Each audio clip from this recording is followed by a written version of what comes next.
All right, so thank you everyone for joining us for the latest Making Public History seminar. And as we begin, I would like to acknowledge that I am joining you from the unceded lands of the Kulin Nations. I wish to acknowledge the people of the Kulin Nations and pay my respects to their elders past and present, and extend that respect to all First Nations people joining us today. My name is Rowan Howard. I'm a lecturer in environmental history at Monash University, and I'm going to be chairing this session today. And I know many of you here will be Making Public History veterans, but for those of us who aren't, Making Public Histories is an online seminar series jointly hosted by the History Council of Victoria, the Old Treasury Building, and Monash University's history program. It's a chance to discuss and reflect on contemporary issues related to the production of history, connecting new practices and scholarship with a wide range of themes and issues. And this evening, we're going to be discussing how history and historians can contribute to our understanding of one of the more pressing and controversial issues in public discourse at the moment, Australia's energy transition. Australia is obviously committed to achieving net zero carbon emissions by 2050, but there are competing visions for how to get there. Recently, the idea of investing heavily in nuclear power was raised and revived again, raising the possibility that the next federal election will very much be an energy transition election. And there's been plenty of recent commentary about the politics and the economics of the nuclear debate, but relatively little discussion of how Australia's history of mineral extraction, energy production, and environmental activism shapes the contours of this contemporary debate.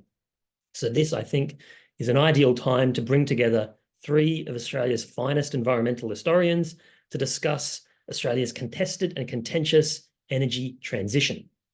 So I'm delighted that we're joined tonight by Nancy Cushing from the University of Newcastle, Matthew Ryan from the Australia Institute, and Jess Irwin from the ANU and La Trobe University. I will introduce our three speakers properly during the transition period as we swap between screens, but just a couple of quick housekeeping points before I introduce our first speaker. This is a webinar, so if you have questions, and I hope you will, we'll ask you to submit them via the Q&A function. You can submit your questions at any time, kind of as our speakers are talking, but we're going to do the Q&A at the end with all three of our speakers as a kind of panel format, so we'll hold the questions until then. Obviously, it goes without saying that all questions should be polite and respectful. You also probably will have already received a pop-up warning you that this meeting is being recorded. And I should also say that we are live tweeting this event, which you can join that discussion with @history_vic or hashtag Making Public Histories. So with that out of the way, I'm delighted to introduce our first speaker, Dr. Jessica Irwin. Jess is a postdoctoral research fellow at La Trobe University and a research assistant within the Australian National University's Centre for Environmental History and Research Centre for Deep History. Her research charts the history of nuclear colonialism in Australia, exploring the intersection between nuclear processes, including uranium and radium mining, weapons testing, and waste disposal, and colonialism. She recently received the American Society for Environmental History's Rachel Carson Prize for Best Dissertation, which is a genuinely incredible achievement that I believe makes Jess the winner of the best environmental history thesis in the entire world. And on that note, over to you, Jess. That's far too generous, Rowan. I'm not sure the entire world. I'm going to share my slides, and while I'm doing that, I want to thank Rowan and the History Council of Victoria for inviting me to speak with you today.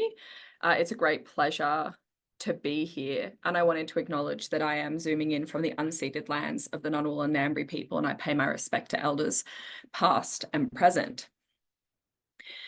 So in 2021, Professor Ian Lowe published this book, Long Half-Life: A Social and Political History of the Nuclear Industry in Australia.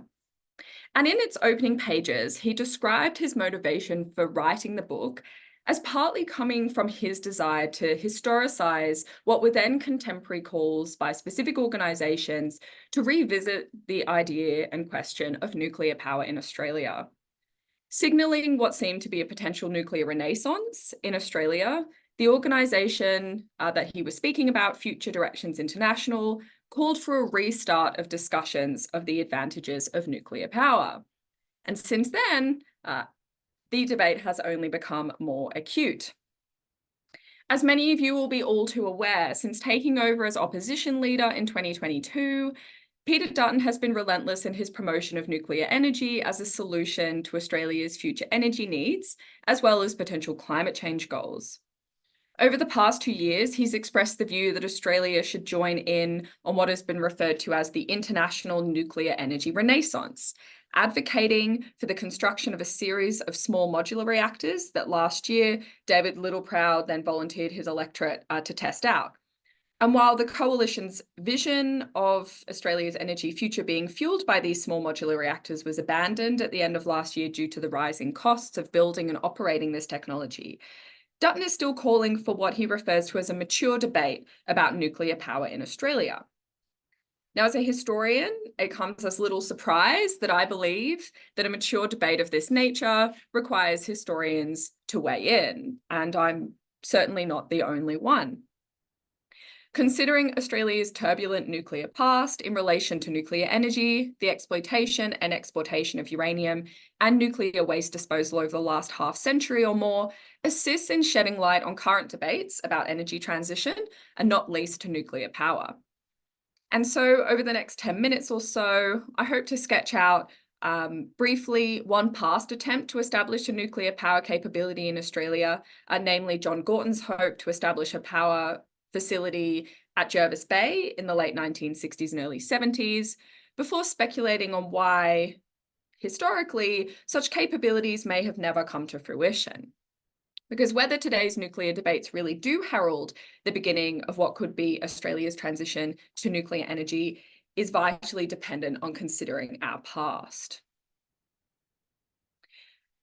So it's important to note that the use of nuclear energy for civilian power needs has been periodically floated as a possibility in Australia since the middle of the 20th century.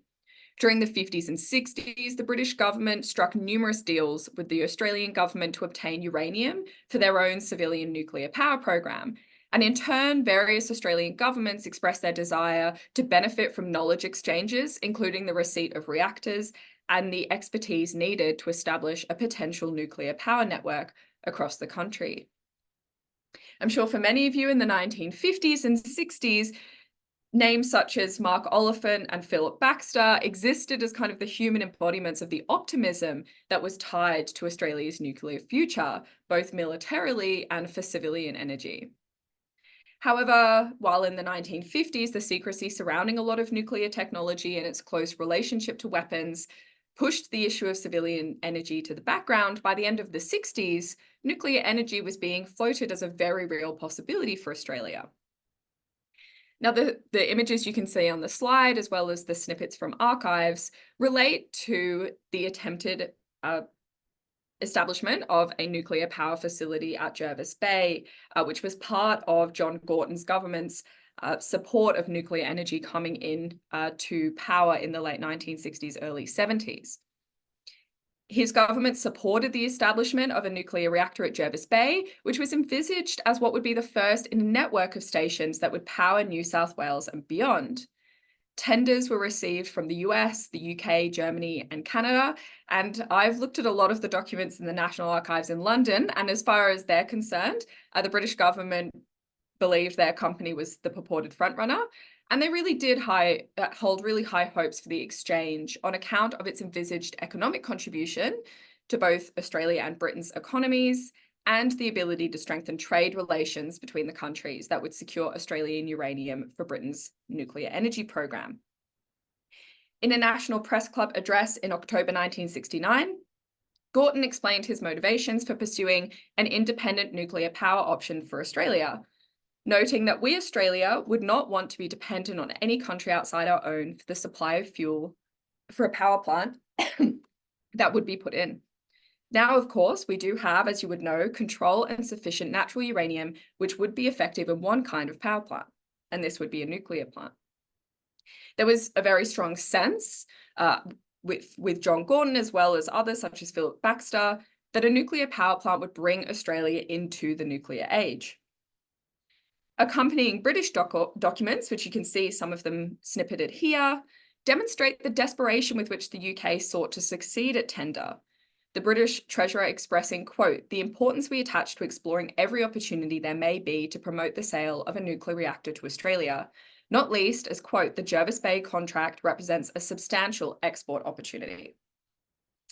Yet, as so often happens, a change in government and a confluence of issues ended up torpedoing the Jervis Bay reactor project.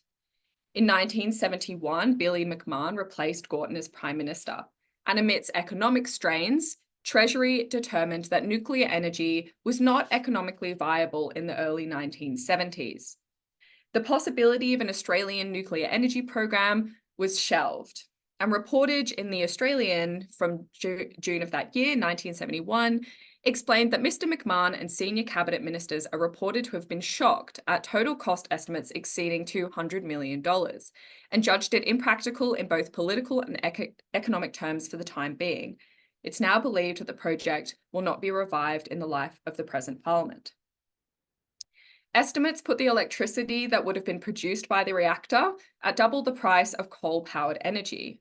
As such, the Australian speculations rang true, and civilian nuclear energy in Australia did not come to fruition, nor has it yet.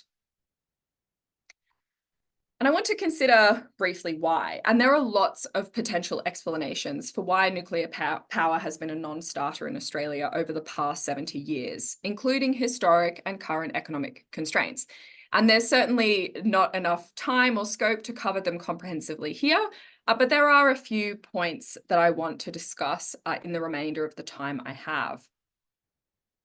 So firstly, one of the things that has been quite an impact upon the establishment of nuclear power has been the division of power between state and Commonwealth governments in Australia. It's had a profound impact on the establishment of a nuclear power capability historically, and has also since plagued attempts to establish national radioactive waste facilities. As Ian Lowe describes in Long Half-Life, the control of energy by state governments has stunted the potential for a national power facility as early as the 1960s, as states made their own decisions about power based on homegrown resources. This was reflected extensively in the British archives, in which Thomas Playford comes up time and again as Premier of South Australia. He was a particularly strong advocate for nuclear energy, in particular in the 50s and 60s, due to the state's possession of uranium, while other states have chosen instead to focus on coal. Now, today I was actually listening to some oral history interviews with Sir Philip Baxter, and he also credits the division of state and Commonwealth powers in Australia as one of the challenges to Gorton and his own nuclear power aspirations at Jervis Bay. But secondly, following the shelving of the Jervis Bay reactor, nuclear power became increasingly embroiled in anti-nuclear debates across the world. As concluded by Justice Fox in his inquiry into uranium mining in the Northern Territory in the 70s, quote, the subject is one apt to arouse strong emotions, both in opponents and proponents. So at the same time as Australia was shelving its potential nuclear power plant, various other countries around the world were experiencing a rise in anti-nuclear sentiment, often focused on nuclear power, its contribution to conceived dual human and energy crises, which then also prompted this idea around the potential for major accidents. These debates were coming to the fore amidst the 1973 oil crisis, which prompted the expansion of the nuclear capacity of many countries around the world, including the United States, with US President Jimmy Carter in 1977 stating that nuclear power would reduce the dependence of US economic well-being on foreign oil. Now, Australia took note of this shift in focus, but instead of signalling a resurgence in the promise of nuclear power in Australia, this shift towards nuclear power in the US in particular precipitated the push for exportation of uranium from Australia. First from the Ranger uranium mine in the Alligator Rivers region of the Northern Territory, and then from Olympic Dam in South Australia. Activists in Australia therefore took up the fight against uranium mining, which many saw as a vital contributor to the global nuclear power industry. However, evidence across the world at this time suggests that the increase in demand for yellow cake was not necessarily fueled by a widespread transition to nuclear in this period. In fact, while the nuclear capacity of some states continued steadily, on the whole, fossil fuels remained more cost-effective and thus enticing for many states, and nuclear power was becoming increasingly expensive. Anti-nuclear groups therefore jumped on the diseconomies of the nuclear industry, in Australia arguing that, quote, the 30 pieces of silver promised by uranium were not forthcoming. Coupled with accidents such as the 3 Mile Island incident in March 1979, Australian environmentalist critiques of uranium mining focused more and more upon power, its inherent danger, and its fiscal vulnerability. Despite this, it was clear even then that nuclear power was down, but not out. Now, the final point I want to touch on is that of nuclear waste disposal. While often overlooked in discussions of nuclear power, the disposal of spent fuel and other nuclear waste has been a topic of considerable contention in Australia and abroad for many decades. Historically, the storage of nuclear waste all over the world has come up against public discontent and suspicion.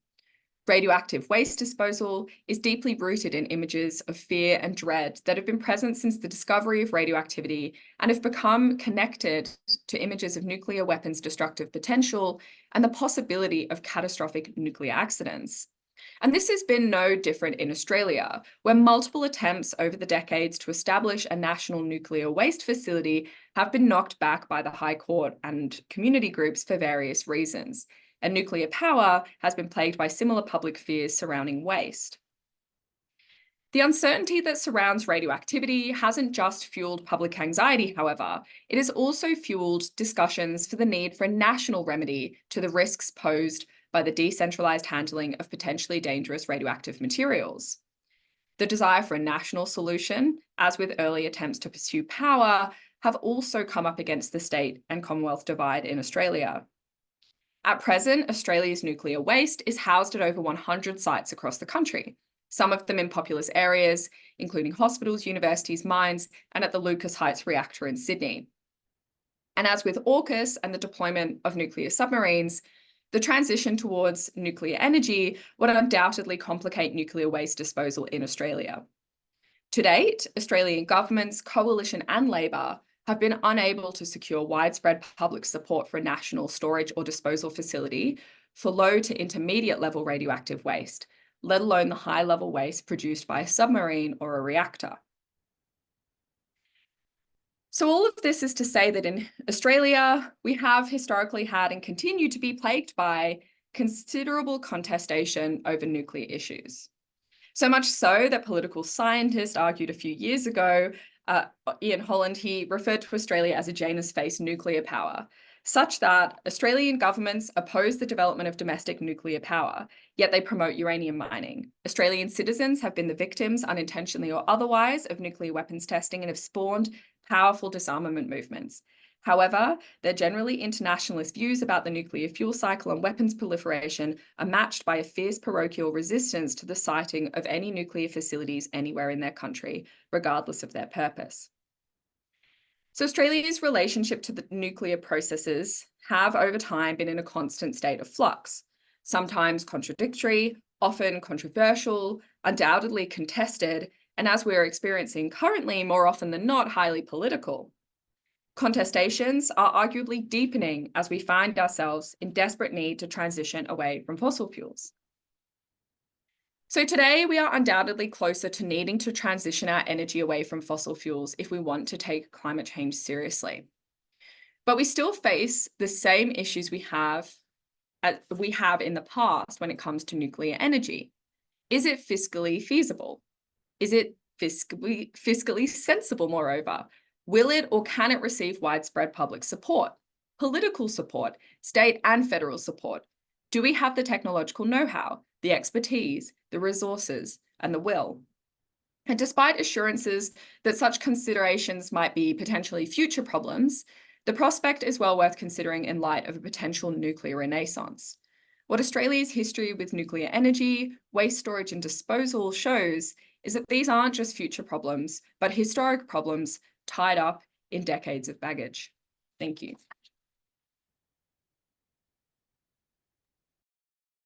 Thanks so much, Jess, for that fantastic historicisation of the nuclear debate.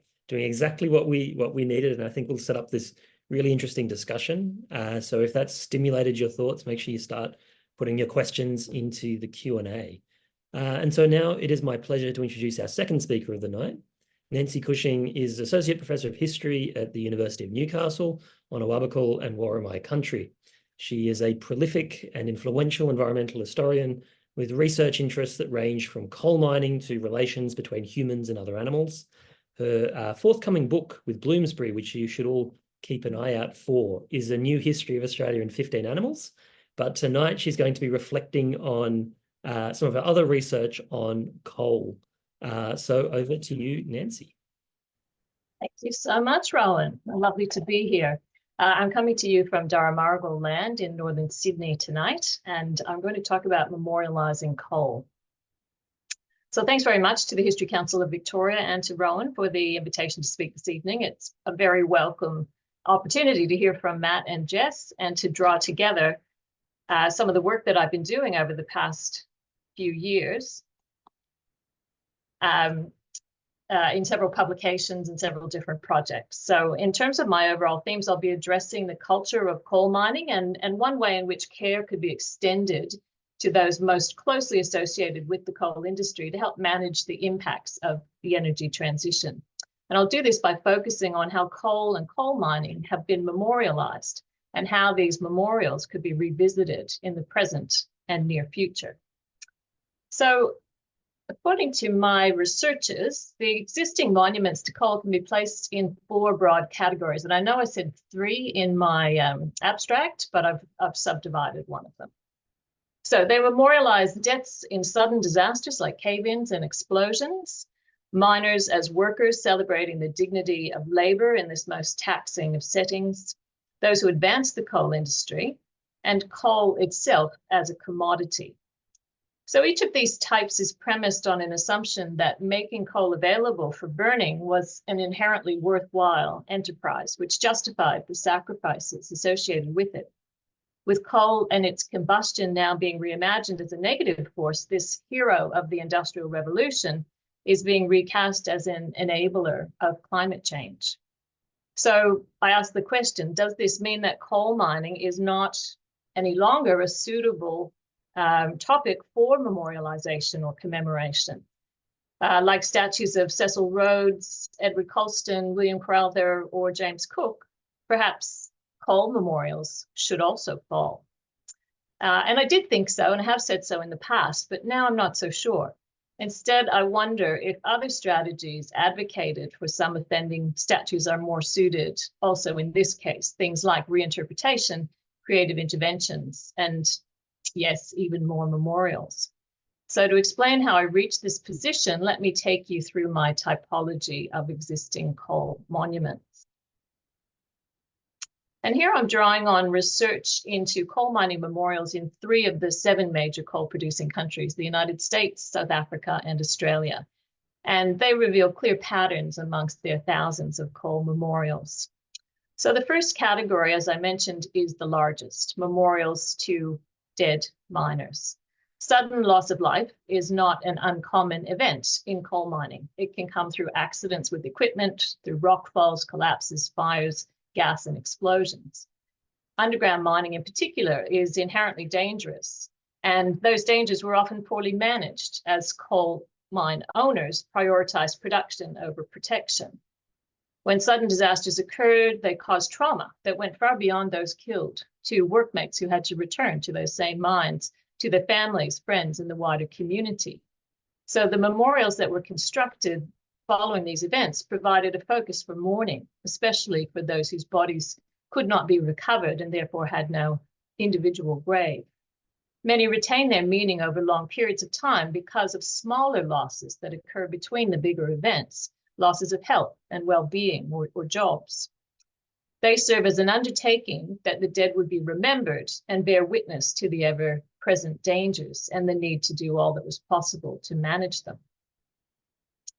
And these memorials take many forms, including obelisks, ceremonial gates, you can see the ones here at Stockton, fountains, stained glass windows, mining equipment, and benches. In South Africa, after the death of 437 mine workers trapped by a roof collapse in 1960 at Colebrook in the Orange Free State, they were remembered, which is remembered as the country's largest coal mining disaster.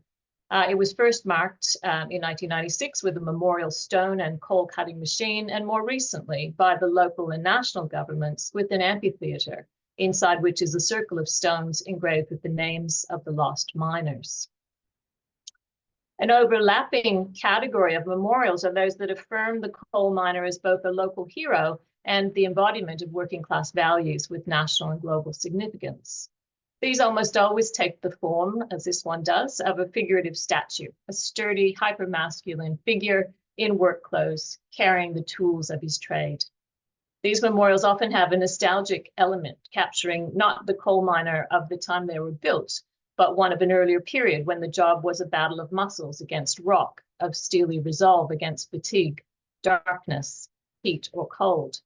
In many cases, these figures also represent the role of coal miners as leaders of working class resistance to capitalist formations, as wielders of a solidarity that was forged in their shared experience underground, and demonstrated a radical commitment to unionism. This 2001 tribute to anthracite coal miners memorial in Scranton, Pennsylvania, was funded by the son of a miner and portrays a single miner striding confidently to work atop a black cube-shaped plinth. It's at once celebratory of the role of coal in winning the 2 world wars and making the US the most powerful nation on earth, according to the plaque, and solemn, drawing attention to the human cost. It records that 50,000 coal miners had been killed in US mines and hundreds of thousands left with chronic health problems. A less common form of coal memorial commemorates the founders and shapers of the coal industry. And these included the discoverers and publicizers of coal seams and those who brought extractivism to them or helped to cultivate and expand the industry. They're politically positioned differently to the coal miner-focused memorials and are more likely to feature a single named person than a representative one. This 1923 obelisk at Vereeniging in Gauteng province in South Africa commemorates George William Stowe, who identified commercially viable coal fields on the Vaal River district in the 1870s, and it was put up by the Geological Society of South Africa. In Newcastle, where I'm based, James Fletcher is commemorated.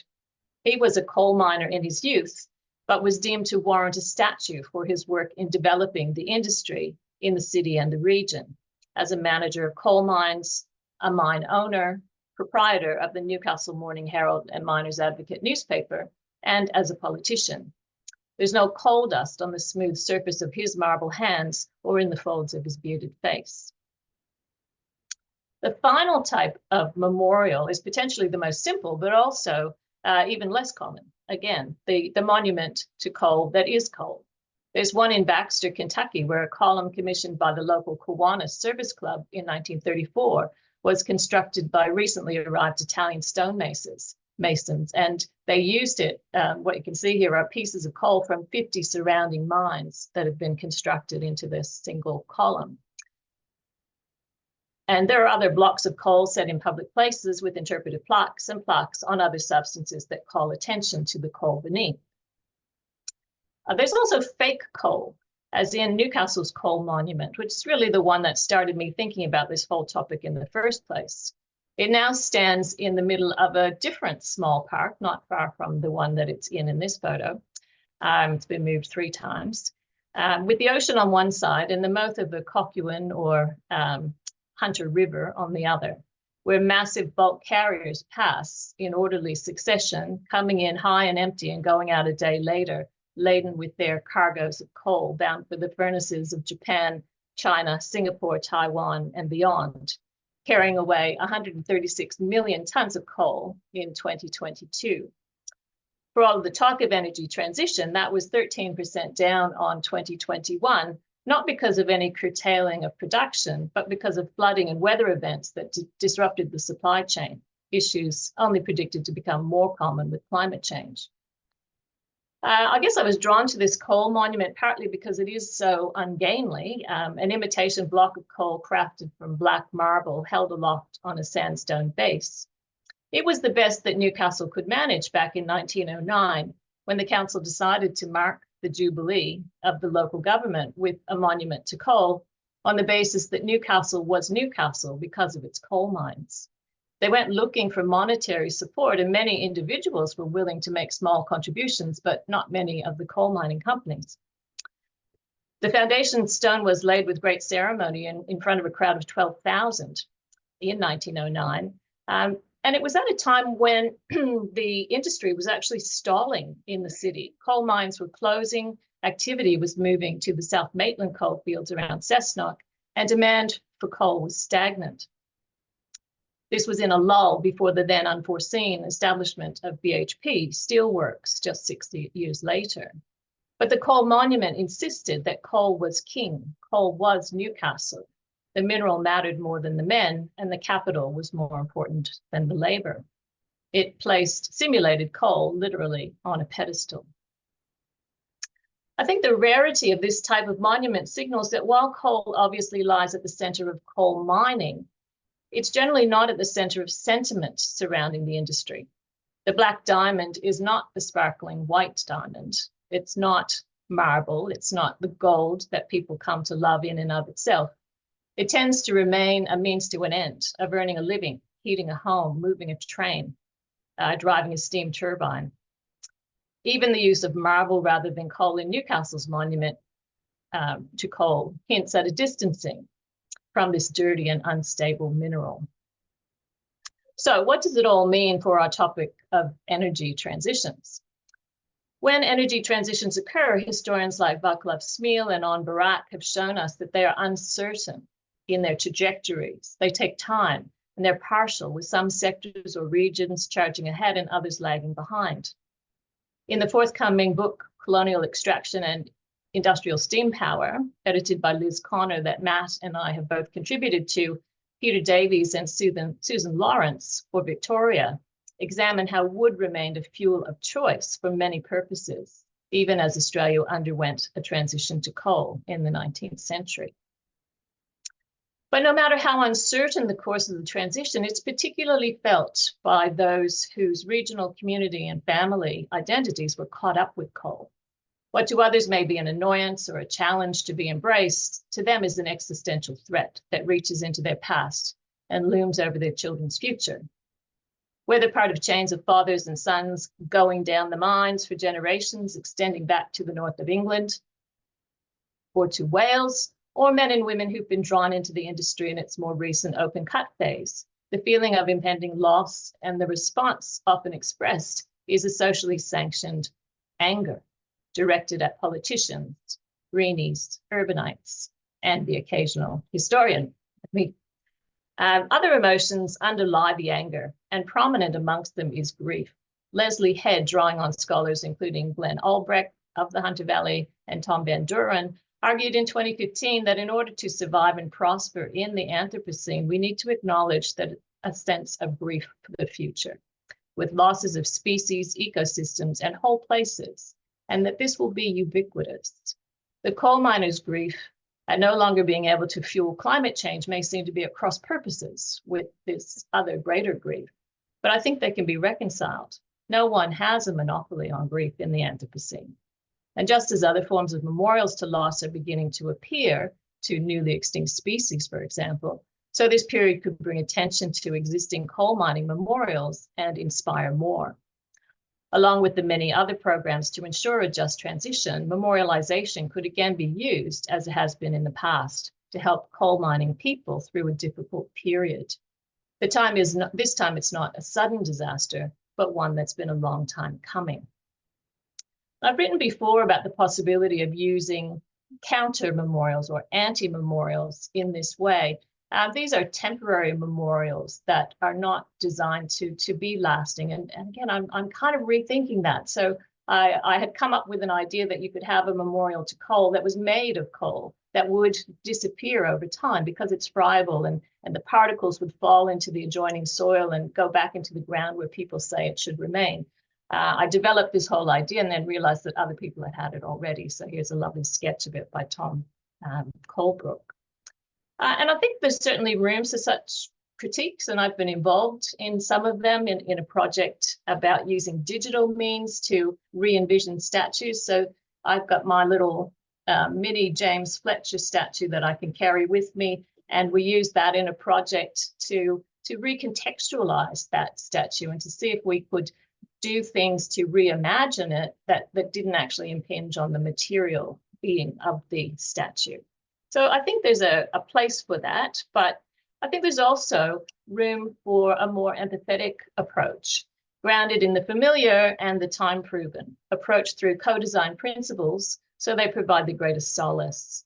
As Ewan Gibbs explored with regard to the Auchinleach mining disaster memorial in Scotland, coal memorials are often not neglected and forgotten like many statues, but they're kept vital through annual ceremonies which reanimate collective memories of tragic events for new generations and new arrivals.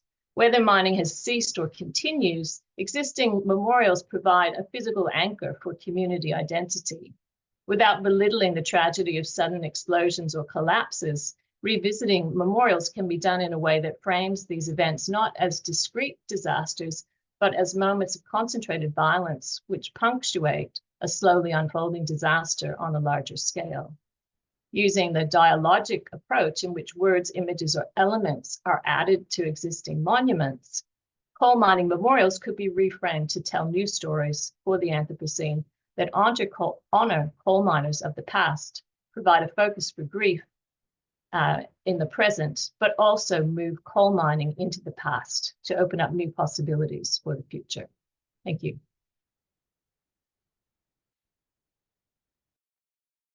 Thanks so much, Nancy, for another fantastic presentation, and incredibly thought-provoking one, I think. And it's been really interesting seeing how, having seen your presentations on this topic over several years now, how your thinking is changing. And I think this could come out in the Q&A a bit as well.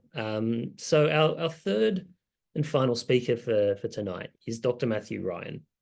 Matt is a postdoctoral research fellow in the Climate and Energy Program at the Australia Institute in Canberra. He holds a PhD in political economy from the University of Sydney, as well as degrees in politics and economic history from the Universities of New England and Cambridge. And he continues to write and research and work at the intersection of environmental and energy history, political economy, and public policy. So he has a very unique and interesting perspective to share. So over to you, Matt. Thanks very much, Rowan. And thanks, of course, to the History Council for having us and to my co-presenters who I'm really looking forward to engaging with as I go here and in the discussion. Some really interesting stuff already. First of all, of course, I'd like to acknowledge the traditional owners of the land that I am presenting from. I'm also on Ngunnawal land, and that the land was never ceded is, I think, of direct bearing on a lot of what we're talking about here. So as Rowan mentioned, I do try and straddle a few different spheres with a political economy PhD, which was very much focused on environmental history and energy history in particular, and now working very much, if I can be so cheeky as to say, the coal face of the energy transition, working at a publicly engaged think tank, very engaged in as much as I can be in contemporary energy questions. So what I'm trying to do here is urgent history, as Eve Rees and Ben Huff have called for, and to really roll up my sleeves and figure out what we can say about the past, the present, and the future through the lens of energy history. Now, to start with a graph, I just want to make sure that we're all on the same page. I know that this can sometimes come across as gratuitous, and I hope that it doesn't seem like that or trite in any way, but it is looking grim.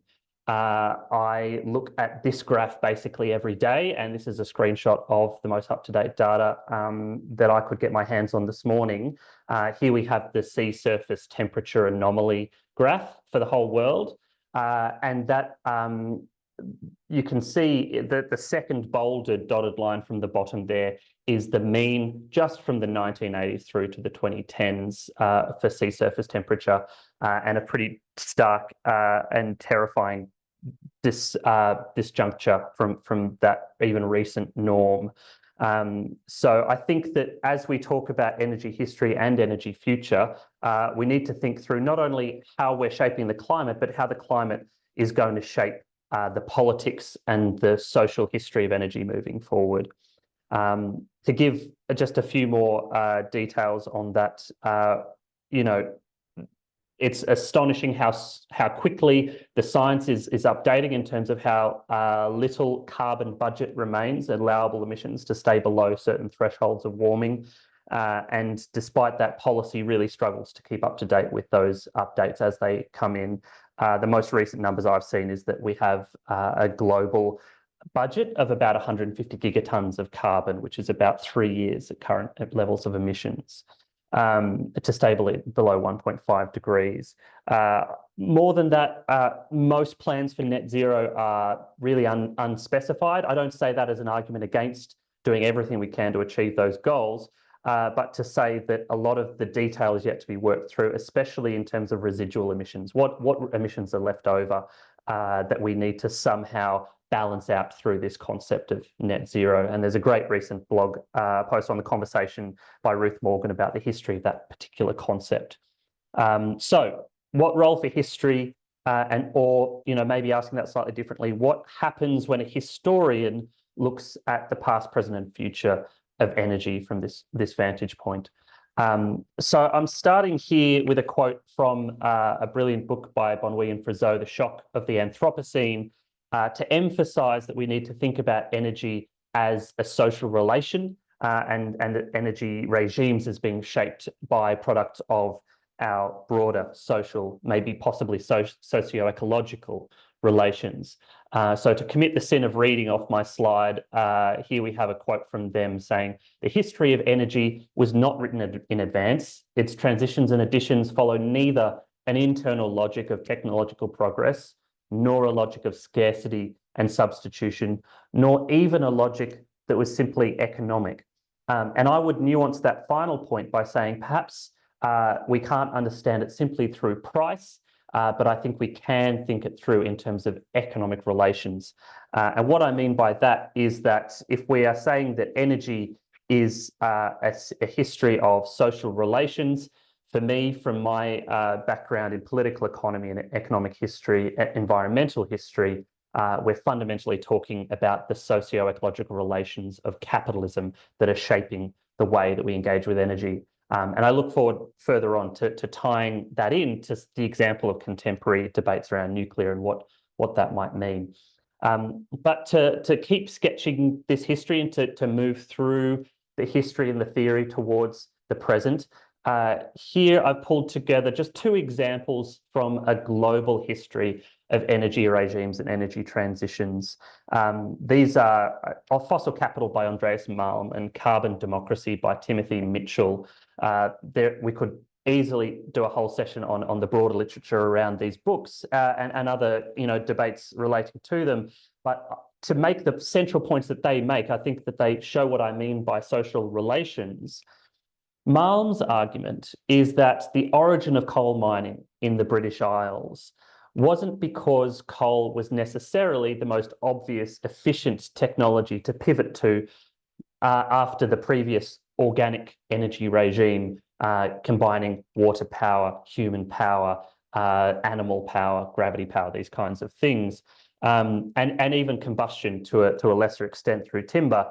Malm's argument is that it was the mobility of coal, the ability to move it from the mine to the furnace to the factory, that fitted particularly well with the emerging social relations of class and of capitalism in that early period of British industrialisation.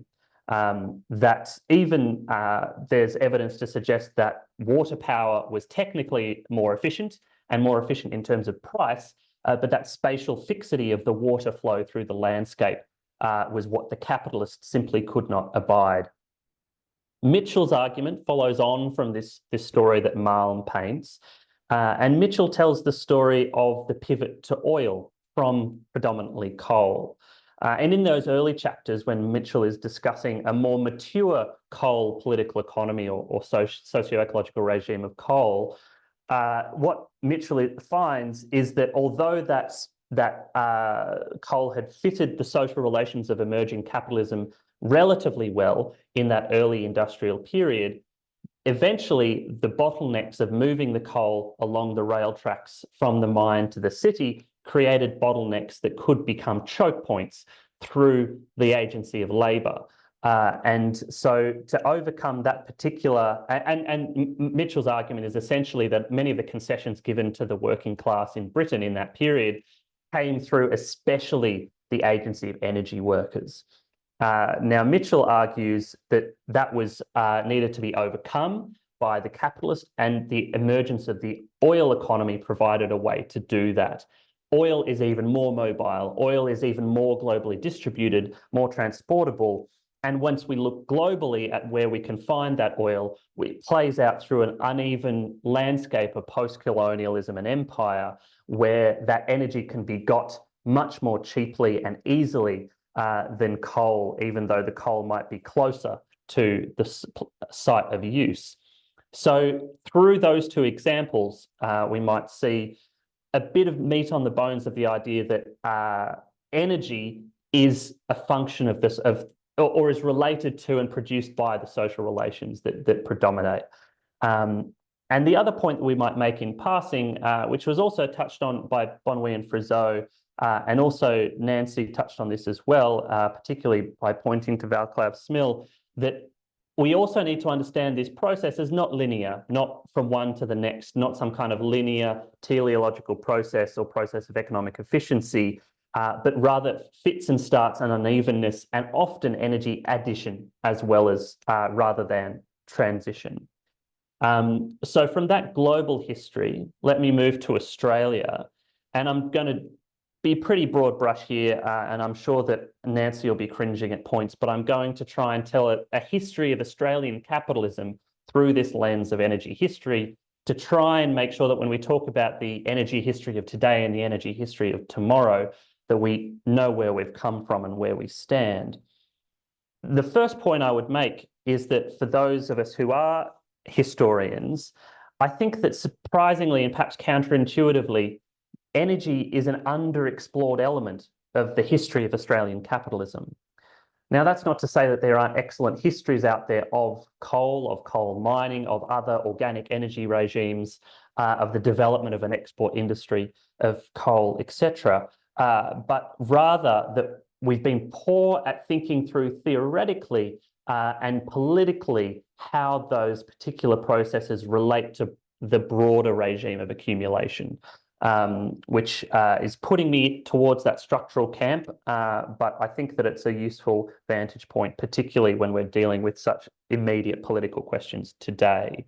So to sketch that history, which I've just justified doing, the first thing I would say is, as Nancy pointed to, that our colleagues with that forthcoming edited book have really helped me think this through, in the way that early coal was in competition with timber, with wood. And the process I think that's key to point to there is, of course, the process of invasion, the process of dispossession and extirpation that rendered these lands available for the uses of capital.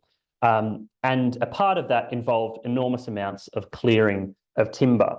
And so that the early coal economy, which started very, very early, the very first shipment from the colony of New South Wales, in fact, was coal to India.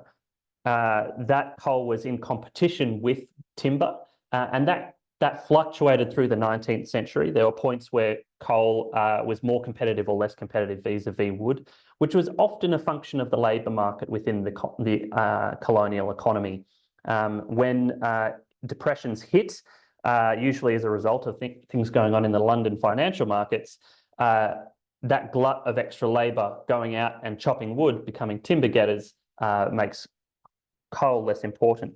But I think that we can say that in broad terms over the 19th and early 20th century, coal does emerge as a buttress to a labour scarce colony, a buttress to a settler colonial colony. I think also sort of is the prehistory to the story that Jess was telling us about why it was that uranium and nuclear wasn't picked up with as much fervor here as it was elsewhere, partly I think because of that accessible and easily and cheap coal. Another example of that centrality of coal might be looking at how Chifley deployed the army to break the coal strikes in 1949, actually sending the army in to work the mines themselves as strike breakers. That coming from such an ostensibly pro-Labor Prime Minister, I think tells us something about the way that at that point coal had become so fundamental to the political economy of Australia. And another story that I think energy needs to become more a part of is our history, our more recent history of neoliberalism, the rise of, well, let's not try and define neoliberalism right now, but when we look at that period from Hawke, Keating, Howard onwards, those shifting relationships between labour and capital, I think were often offset and enabled by an enormous export industry for coal, which by that point had started to emerge. So there's my whistle-stop tour through energy history in Australia and a global energy history, and shaping and framing energy history as something bound up with social relations. I have a few minutes left and I'd like to get to the future if I can. So let's move through the present. This is where I get to the point where I'm basically saying, as an energy historian sitting at my desk every day, thinking about what's going on, what is emerging, what is coming to the top for me from that particular perspective. The first thing I would suggest is that concept of energy addition is really important, that we can see renewables becoming very, very competitive on price, being rolled out relatively quickly, but through the tragedy of the Jevons paradox, those gains in efficiency and those, in absolute terms, increases in renewable energy are often eaten up by growth of the overall system. And certainly the coal commodity frontier continues apace. But perhaps even more of a tragedy is the fact we've recently added a new commodity frontier, a new fossil fuel frontier that we now need to contend with to win a livable planet, and that is the frontier of gas. In other points that I would make that relate to this bringing together of the current moment and energy history is the fact that we have no supply side policy for fossil fuels. What I mean by that is to say we don't have a date that we're aiming to phase out fossil fuels by. We're not using the tool of regulation to limit what legitimate uses we put fossil fuels to. That could also be applied to our exports through export controls, technically very possible, politically more challenging. But if we learn anything from energy history, from people like Václav Smil, then we need to elevate the idea of supply side intervention in our repertoire, because waiting for the price mechanism to do it, as we see from Bonwy and Frizeau, price itself, even when price is in the favour of renewables, doesn't necessarily see an immediate pivot to it. We're looking at the interests of particular fractions of capital coming to predominate. So let me move on to the future. And this is where I think I can touch on the nuclear question, but also put it alongside some of the other questions that we need to be asking. We're talking about the social relations of energy and the way in which different types of energy technology might be rolled out to replace and to substitute for fossil fuels. In the current context, that is a context of capitalist value relations. There may be roles, that's not to say that the state isn't deeply involved in these processes, it certainly is. But particularly if we want to talk about the current proposal for nuclear in Australia, I'm not hearing anything from the coalition or many of the proponents for nuclear that they are willing to dismantle the semi-privatised structure of the national electricity market. But my reading of the situation is that's exactly what you would need to do to bring in nuclear in a serious way. We see this playing through the Gen Cost report from CSIRO, the costing of various different energy technologies. And in this instance, the reason why the capacity factor, in other words, how often you can turn your nuclear power station on and be paid for the energy it produces, is very, very low, much to the chagrin of Judith Sloan in The Australian. The reason that is so low is because of the glut of renewables so much through the day that we have both fossil fuels in terms of peaking plants, in terms of coal plants, but also nuclear, have to charge enormous prices in the interim period to claw back their losses for the rest of the day. So the very privatised structure of the national electricity market is in question there. But similarly, there is a problem here with letting the market roll out renewables. If you take one thing away from my presentation, let it be this. There's a book coming out.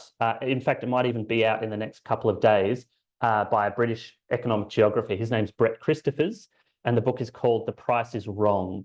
And it is an argument that renewables aren't being rolled out as quickly as they could be because they're not profitable. They're very cheap, but they're not profitable, which tells me that they would in fact be better suited to a different kind of social relations of energy, actually relations which decommodify energy and provide it as a common good. That the very nature of renewable energy lends itself in that direction. Renewable energy lends itself in the direction of decommodification, of decentralization, of demand management, things that AGL, Origin, the market can't really countenance. I've got more thoughts here about gas as a transition fuel, in brackets, no.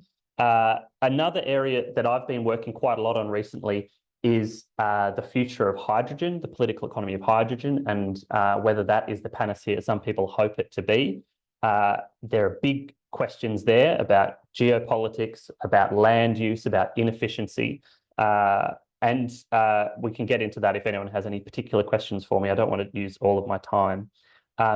And finally, you know, when we do look at these modeled projections of how we might get to particular temperature targets and how we might reach net zero goals, often and increasingly those models are having to incorporate what's called carbon removal in some way. It's often suggesting that we overshoot our emissions budget and then try and claw that back. There are big question marks around that in terms of technology, whether that's technically feasible. But more important, I would suggest, is actually the question is whether that's socially feasible or politically feasible. Who would be doing that and why? Who would bear the cost of such an enormous enterprise? And does that fit within predominating capitalist social relations? So I think that I've probably gone over time and I'll wrap it up there. And I'm really looking forward to teasing this out in conversation. Thanks. Thanks so much, Matt, and impeccable timing, actually. So another fantastic presentation. It's always great to hear you speak, Matt. We'll invite all three of our presenters now for a Q&A session. We've got about 25 minutes. Please put your questions in the Q&A as we go, but I might kick things off. I've got a couple of different questions, and I'm going to save the slightly more ridiculous questions for later on, which is the incentive to get your questions in. But you've all talked in different ways about community. Obviously, mining communities, activist communities, this idea of socio-ecological relations. And I guess my question for you that I thought came out of the discussion was, do you think there is something unique or distinctive about coal and its extraction and its burning for energy that, you know, is there something unusual about coal in fostering these senses of communities? You know, for Jess, has the extraction of uranium ever built community in the same way that Nancy was talking about in relation to coal? And, you know, could you comment on, is there anything distinctive about coal and its relationship to the production of these communities? And then is there anything that proponents of renewable energy, of, you know, these kind of projects, of even of the nuclear proposals today, could learn from the way that coal has fostered community in the past? Over to all of you, hopefully. Thanks, Rowan. I suppose my immediate response is perhaps I think some of the things I was hearing from Nancy differ from uranium mining insofar as I think by the time uranium mines are big in Australia, we've entered a completely different kind of era of mining. A really kind of led by multinationals. And I think some of the earlier mines in Australia, it strikes me that Radium Hill, still has a historical, a historical society, and those perhaps smaller, more locally owned mines were likely fostering community in a different way to what we're seeing with multinationals kind of post 1970s. But Nancy might have a reflection on that, or Matt, with how, say, coal multinationals, if such a thing exists, kind of in the late 20th century differ from those earlier mines. Because Australian mining in the early 20th century, and I like what Matt was talking about in terms of invasion, a lot of my research has looked at the ways that it was very much kind of very sporadic beginnings. It was very much a kind of colonial enterprise to cut your teeth out while you're, on your pastoral property, also looking for minerals that might make you and your colony rich, and then later the state. And so you see over a 150-year period, a kind of transformation of mining more generally as an enterprise. And perhaps that has more bearing on the communities that are formed around it. Obviously, with uranium, huge anti-uranium communities were built, but that's perhaps something we could talk about later, and I'll throw to Matt and Nancy. Yeah, so I guess we know the kind of the longer history of coal mining and how coal miners were seen as other, that they were geographically isolated, and Matt talked about the mobility of the coal, but not of the mines, and why oil was then a more mobile, hypermobile kind of fuel because it was more distributed and more transportable as well. But places where there were coal mines were, places that were often isolated, and where most people in the community were involved in that occupation. And I think that provided that kind of political radicalization and sense of otherness and a sense of a need to pull together, that made very strong communities. But Jess is so right to say that, but all of that has fragmented in the past probably half century. We have fly in, fly out. We have, even in the Hunter Valley, people that commute long distances to go to work in their coal mine. They don't live close to the community. But I think that the industry still plays on that, and that, that maybe romanticized idea of a coal mining community is also something that we need to be mindful of. Yeah, thanks for the question, Rowan. I was definitely going to go in a similar direction to Nancy to point out, that pivot towards the more heterogeneous kind of labour force for coal.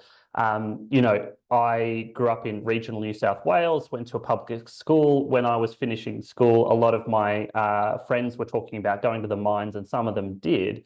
And, when you meet up with them after a few years, it's a conversation about how's your 5-year plan going. It's not so much we've been in the mines for generations and will be for generations, but buy a house in 5 years and get out, because you know that it's not going to last. And the sort of commodity super cycles is an example of that. If you spend if you dip into the financial press here and there, you'll see even just the last few weeks, there have been big questions about mergers between different coal companies and different communities who feel on the edge and up in the air as a result of all of that.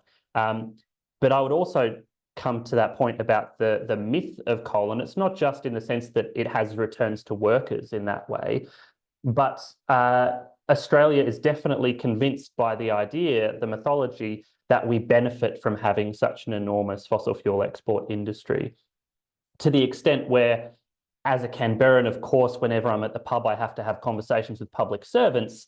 And sometimes I'll be talking to people from the Treasury and they say, oh, but we need the revenues. The people in Treasury themselves don't realise that we're not necessarily getting significant revenues in terms of benefits to the community that are shared.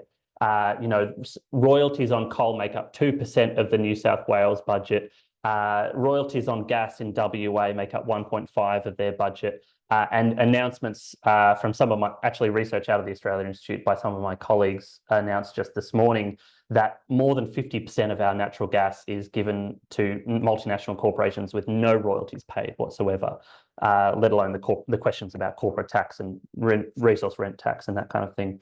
But to pivot to the second part of the question about renewables, despite the doom and gloom framing of my paper, that I think this is where the excitement and the hope is, because renewables, I think, really do lend themselves to a new kind of community engagement and a kind of localism, which we've seen through all sorts of little community energy co-ops cropping up around the country. The work of Helen Haynes, especially in her local electorate of Indi, has been pulling together all sorts of different experiences from groups in Yakandanda and elsewhere.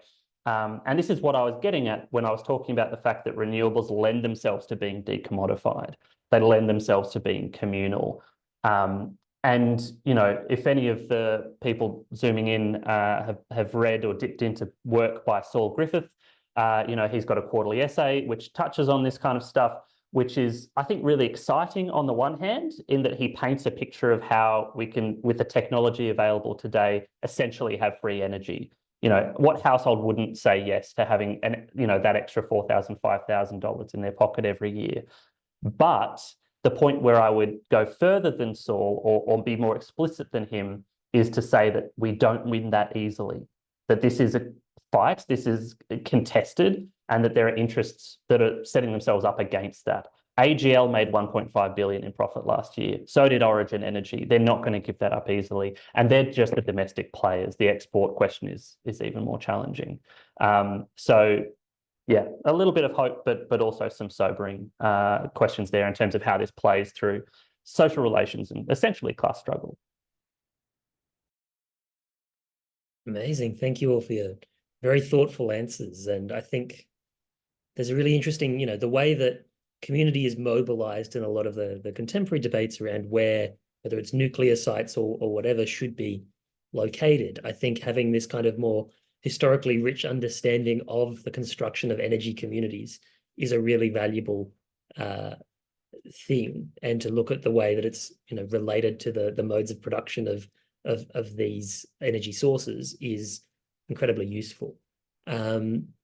So we have a question from the chat, which I think is quite related to what has already been discussed around, do current socio-ecological relationships differ from the past to now potentially support nuclear acceptance? And obviously that's using language posed by Matt, but I think it relates to kind of what all of you have been working on and thinking about. Does anyone want to chime in on that question? I'm happy to, but I think Matt should go first, considering this is his framework that he's brought to the table. And I'm curious to know what he has to say. Yeah, I mean, I've probably fallen into, I was excited to have an event hosted by a university, so I think I'm falling into my old jargonistic, impenetrable ways, which the think tank is trying to beat out of me. So apologies if the framing is overwhelming. But to get to the question, we actually, just before we started off the seminar, the presenters were having a little chat behind, sort of backstage, so to speak. And we were talking about how, the various different groups who are advocating for nuclear, and some of the most interesting, I think, are those some self-described eco-humanists who sorry, just waving at someone leaving the office.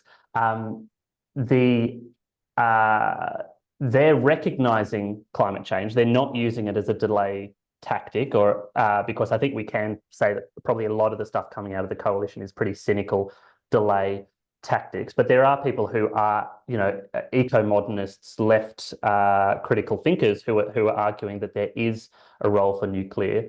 People like Matt Huber in the US, that kind of thing. And for that reason, I'm not going to be. I'll be agnostic about it globally.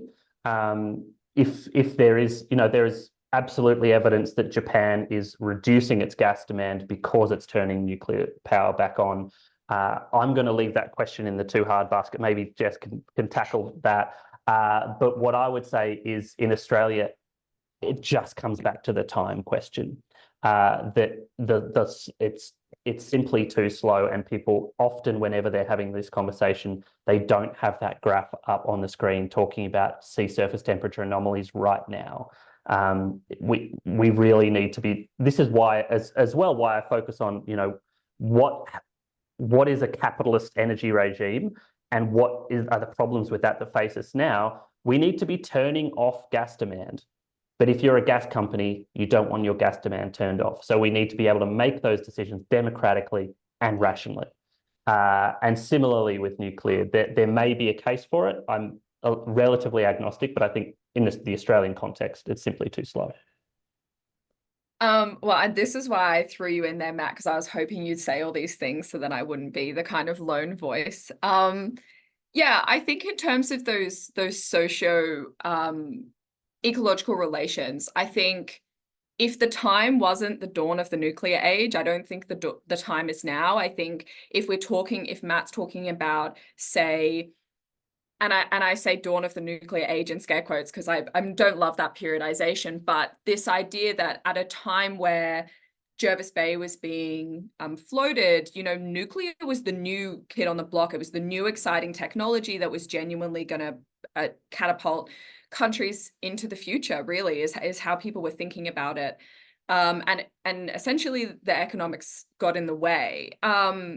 I think when people ask me this question, as you can imagine, also being a Canberran, as soon as people hear what I do for work, they automatically go like, oh, well, what about nuclear power? These little nuclear reactors are great, right? And I just, as a historian, my point would be similar to Matt's, is that it's too little too late for Australia. But I've definitely been, there are people in the US, like Matt's saying, that are talking about whether nuclear is necessary for that green transition. So while I do see that there are these socio-ecological relations that might be changing in countries that already have a nuclear capability, therefore they can kind of, adapt it to being able to move towards that. In Australia, it's a case of having to establish a whole new industry that we don't have. And by virtue of establishing that industry, you use resources and capital and time, which will force us closer to those kind of carbon emissions than we'd want to. So I wonder if, for me, I think surely the flashpoint of those social relations would have been, the 50s and the 60s. And if we'd gone nuclear then, we'd probably be having a very different conversation now. And so that's how I kind of think about the social relations. And I think also the idea of nuclear being a green energy is not new. It's something that's been around since at least kind of, the 80s and 90s, this idea that it's more green than fossil fuels, in inverted commas. So yeah, I struggle to see how now might be a time for that social relation to enable that, when we've had a few flashpoints at various points in history that it would have made kind of sense that was the social push needed.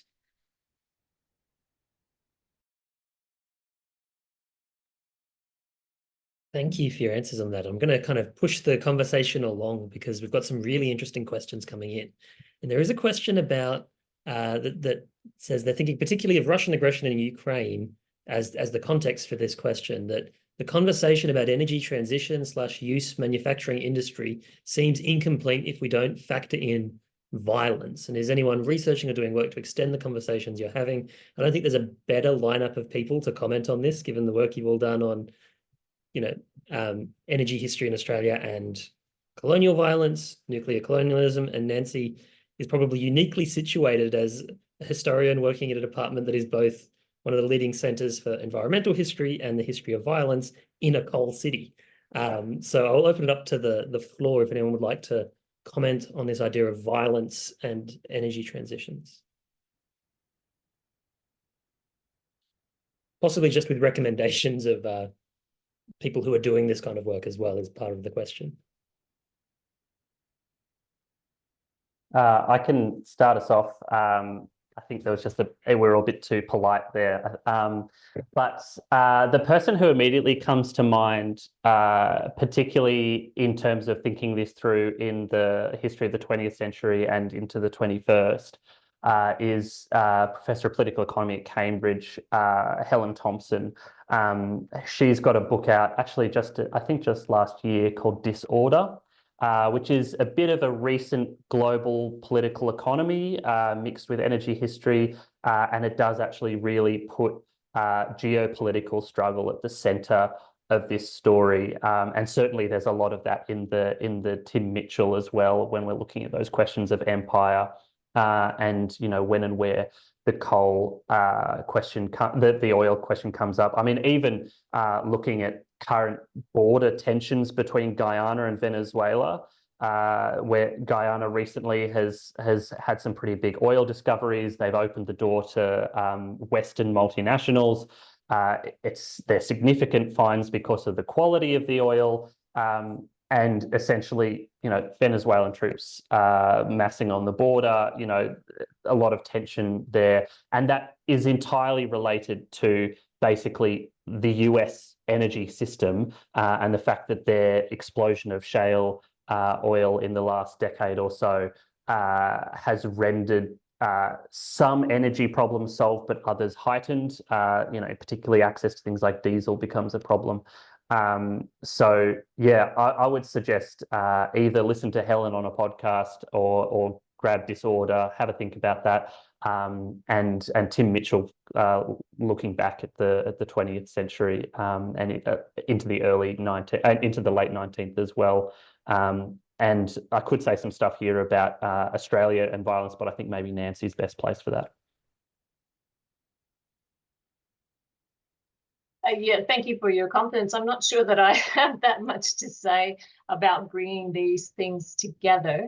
I mean, I guess when I think about violence and energy, it would be in labor regimes and the way that coal in particular has been produced. But that's the one I know about, and it exists in others where it's forced labor of various types, and certainly it was very sobering looking at the memorials in South Africa because of the huge and ongoing death rate in mines there, and the whole racialization of the workforce and so on. So there is that type of violence that holds people in forms of wage servitude in some ways, that and it's extract at all costs. So that's the violence that I would bring attention to.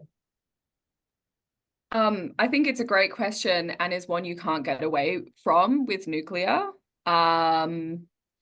And it's something that a lot of US scholars have looked at, even from the very beginning, early uranium mining, the way that's been tied to the exploitation of Native Americans, and also the way that has kind of then been embroiled in this boom-bust cycle of not only uranium mining, but also weapons production. And over time, a lot of the discussions surrounding nuclear power has come under criticism for the potential for there to be also military uses for nuclear energy, and the way that they kind of emerge simultaneously. When you talk about nuclear energy, you're talking about military and civilian. Often especially when you're reading in the 50s and 60s, a lot of the time it's not differentiated in the archives. And we saw that with the conflict in Ukraine, with fear over what happens if Russia captures Chernobyl, so we still have these kind of swirling questions around even the way that power plants can themselves become potential places of violence. So I think they're definitely questions that are addressed a lot in a lot of American literature in particular, because there is that more acute connection between nuclear power and the development of weapons, and same in the UK. And there are probably a million references that off the top of my head. Nuclear Desire by Shampa Biswas is really amazing. It's about political economy and the desire for the nuclear. And there are a few others, but if you're really desperate, you can always email me and I can come up with a list in particular to do with nuclear. I just wanted to jump back in really quickly to say the other form of violence that is, of course, looming large and we're all thinking about, but is worth saying aloud, is the violence of climate change. Just the other day, through either deliberate or poor choice of words, the Minister for Resources, Madeleine King, said we can't leave Japan high and dry without access to our gas. The irony, of course, being that the Pacific is sinking. I'm pretty critical of neoclassical economics and the attempt to quantify absolutely everything, but sometimes it's worth dipping into those methodologies just to think things through. There are different costings for the social cost of carbon, basically the cost of damages to people and to lives and to communities over time. And using a conservative number, the number approved by the US government, the cost of the exports from Australia in just 2022 was $500 billion, much more than the market value of those fossil fuels that we exported. But if you take a more rigorous and extensive costing, as published recently in Nature, then that goes up to $2.5 trillion in damages from 1 year worth of exports. So again, flawed methodology, but we do need to keep that violence in mind. And perhaps one last thing to read would be, I've forgotten the author, but a book on my bedside table is called Discounting the Future, which thinks through the methodology of discount rates and what it implies in terms of violence to people's lives.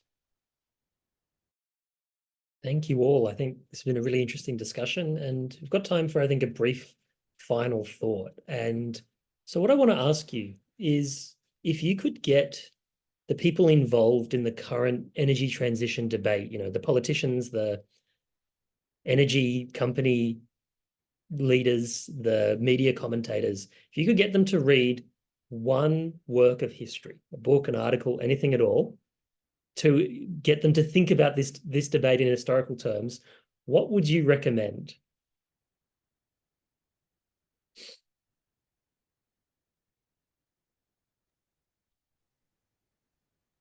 Well, I think I have to give a plug for our new book that's coming out, Matt. I'm going to have to get my my notes back up to see the exact title. But it brings together a lot. It's Colonial Extraction and Industrial Steam Power, 1790 to 1880.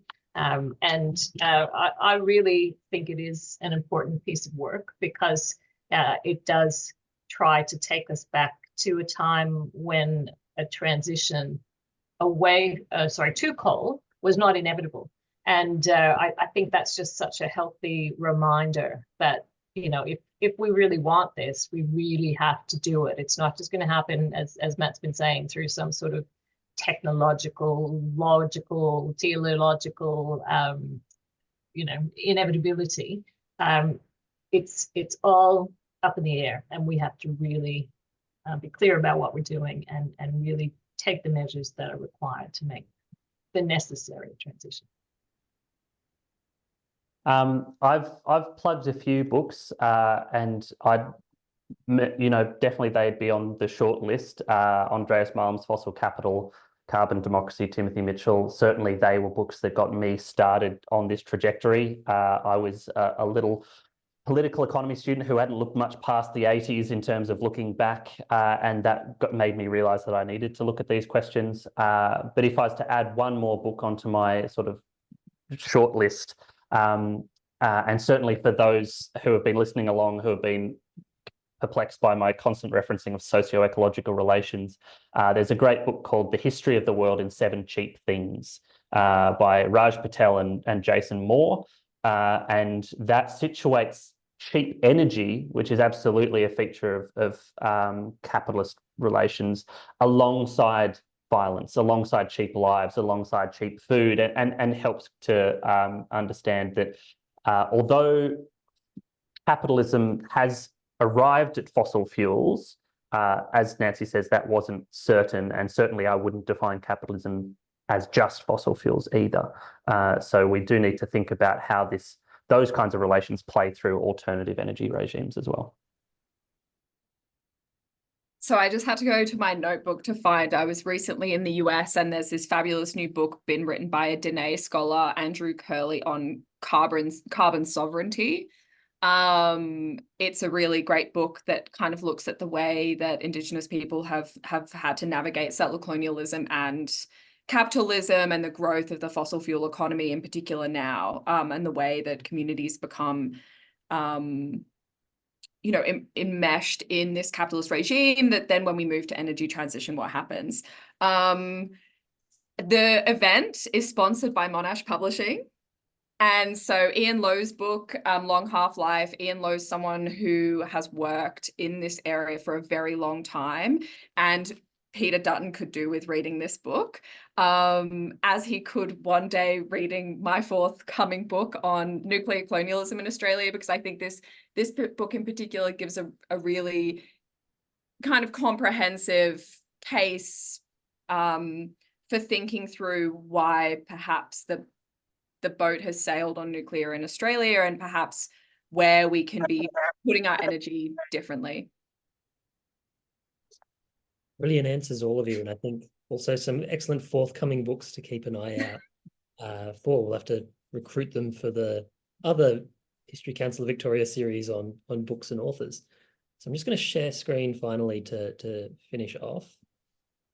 So massive thanks, of course, to all of our speakers tonight, as well as to want to thank the ANU Centre for Environmental History and Ruth Morgan for helping to organise this particular seminar, and of course to the Making Public History sponsors, Monash University Publishing. We hope that you'll be able to join us for the next edition of the Making Public Histories seminar series, where we go from the dangerous waters of public policy to the still dangerous but hopefully slightly safer waters of history on film. So thank you very much for joining us at this seminar, and thanks again to our speakers and the entire collaborative team that makes Making Public Histories happen. Thanks.